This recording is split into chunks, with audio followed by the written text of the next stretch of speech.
Hey guys, what's up? I am here to give you guys a recap on the new episode of Fire Force, which is on episode 19. Now, this episode right here, it looks like to me our Fire Force Division 8 is going into the Netherworld.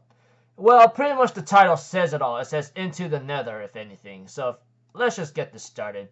We have to it that, Show is pretty much going to wait patiently because the people that's going to come to them, we don't need to make a move at all because they're going to make a move first, and that's Fire Force 8 going to a place that's called the Netherworld.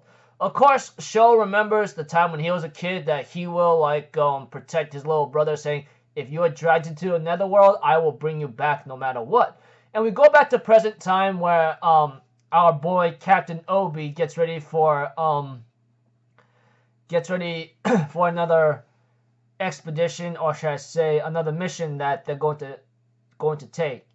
And that is going to the Netherworld due to the fact that the Evangelius is taking their base there. As for the bird beak guy, he is with the Evangelius show, of course, and we see to it that they make their move the next day, and they end up having to enter the gate inside, but apparently they got separated due to the Evangelius's smoke screen and freaking imitations of fakes of having to separate them, And of course, we have to it that Sho decides to send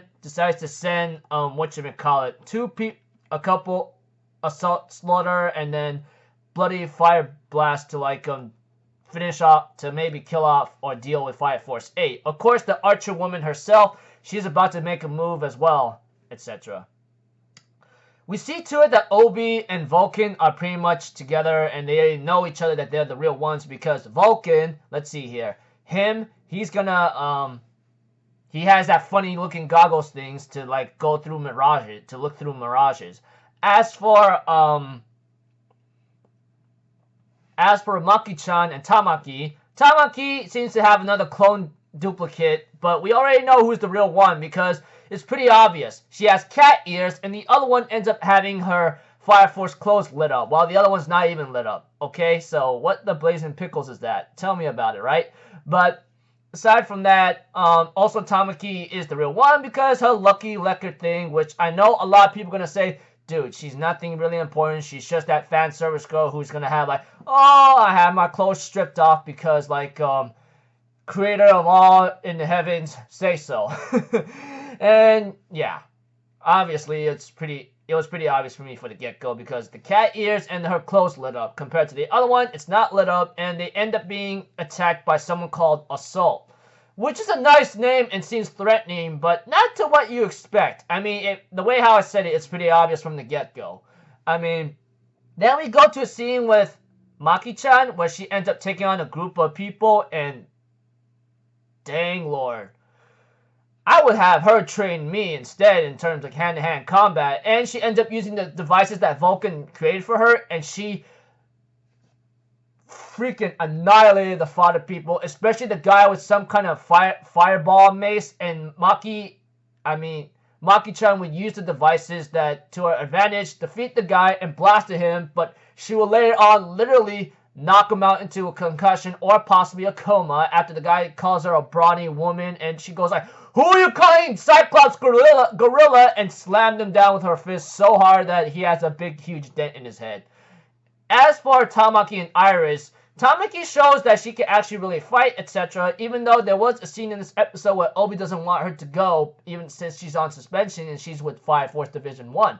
But Tamaki insists otherwise by saying, I'm part of the member of Fire Force 8, so I'm going to come along no matter what. And, Shinra tells Tamaki, hey, if you're ever in trouble, you let me know, okay? And, of course, we have to it that Tamaki ends up using her skills and actually deflected a lot of bullets, and her resistance to his fire attacks was pretty slick. Not to mention, the Lucky Lecker actually came in useful because the moment the guy touches Tamaki's boob, he ends up feeling like this floating thing, and then he ends up looking at Tamaki's, he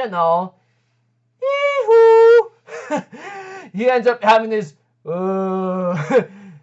and then Iris takes advantage of that and knocks him out with the pipe, and Tamaki, on the other hand, they end up knocking him out to a point where he can't get up anymore. I'm like, really?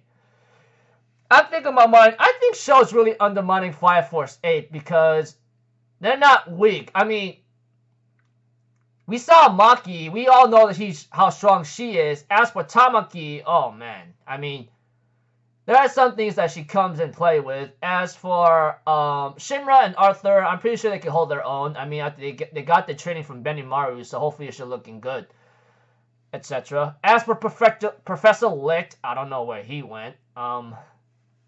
Yeah.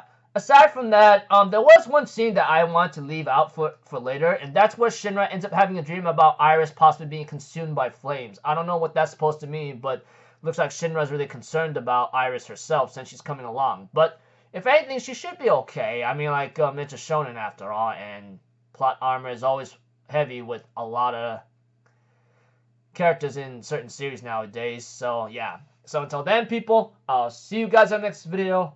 I'm Alpha Zero. Have a good day. I'll see you guys next time, alright? Peace out. Bye-bye. Toot-toot!